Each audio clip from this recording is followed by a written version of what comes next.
नमस्कार, मैं आनंद सिंह मावड़ी, ग्राम वडमरा, पट्टी उत्तरकापुर, जिला अल्मोड़ा से बिलोंग करता हूँ। उत्तराखंड जब यूपी में था तब भी उसकी यही दुर्गति थी, लेकिन उत्तराखंड बनने के बाद भी मतलब मेरे हिसाब से तो अभी कोई चेंज आया नहीं है। जितने भी नेता आते हैं, बनते हैं, अपना 5 साल काटते हैं, निकल लेते हैं, लेकिन उत्तराखंड के लिए किसी ने कुछ सोचा नहीं।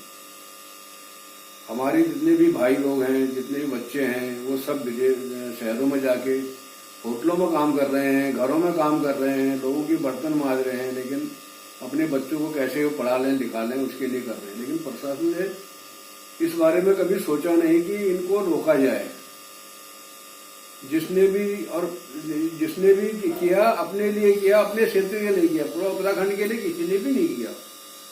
जबकि ये एक निष्पक्ष काम होना चाहिए, इसके लिए हमारे प्रशासन को सोचना भी चाहिए। दूसरी बात, वहां अगर छोटे छोटे उद्योग लगाए जाएं तो उसके लिए प्रशासन ने कोई जानकारी भी हासिल नहीं करी और न ही किसी को कैंप लगा के सिखाया किसी को, जिसकी वजह से लोग वहां से भाग रहे हैं। आज कोरोना काल में भी लोग वहां घर में जाके खाली बैठे हुए हैं, जिनके पास जॉब नहीं आए, जिनके पास कॉल नहीं आई, जो उनके होटल में काम करते थे होटल खाली नहीं हुए, मॉल में काम करते थे मॉल चालू नहीं हुए, तो वो अपने घर में बैठे बैठे बेचारे परेशान हैं।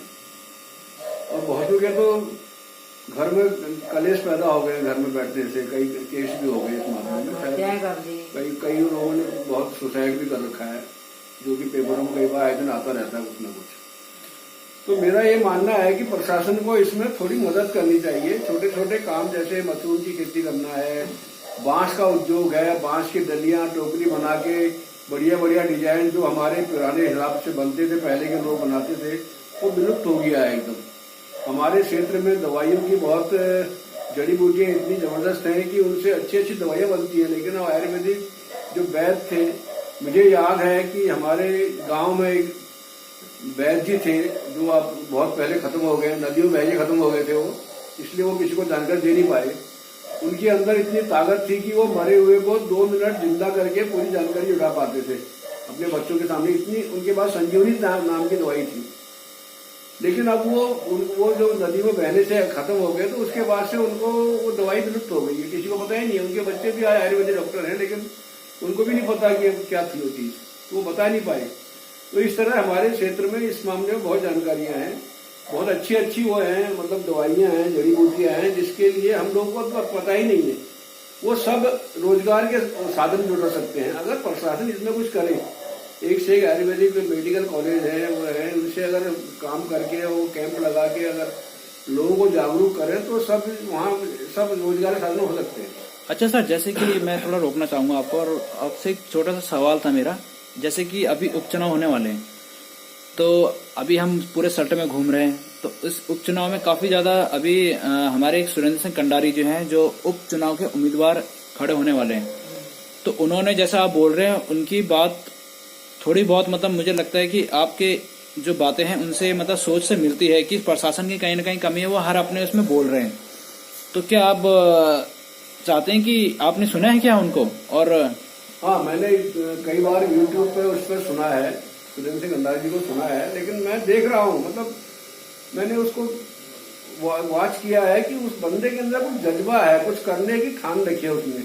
हालांकि वो ऐसा नहीं है कि वो पैसे के लिए भाग रहा है, उसके घर में सब संपन्नता है, ऐसा कुछ नहीं, लेकिन मुझे ऐसा लग रहा है कि ये आदमी कुछ करेगा। एक बार हमें इसको मौका देना चाहिए।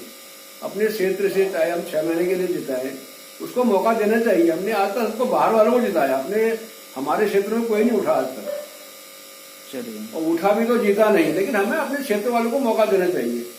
तो एक बार कंडारी जी को मौका देके देखना चाहिए कि क्या हो सकता है। 6 महीने के बाद नहीं होगा तो नहीं देंगे, दोबारा मौका नहीं देंगे। 6 महीने में कौन सा वो कर लेंगे, लेकिन अगर वो कुछ कर सकता है तो मतलब मैं देख रहा हूँ कि उसके अंदर जो जितने भी यंग लोग हैं इनको उठाओ। ये बूढ़े लोगों को उठा के और नेता बना के, जो चल नहीं सकते, ऊपर नीचे जा नहीं सकते, तो उन लोगों को वोट देना बेकार है।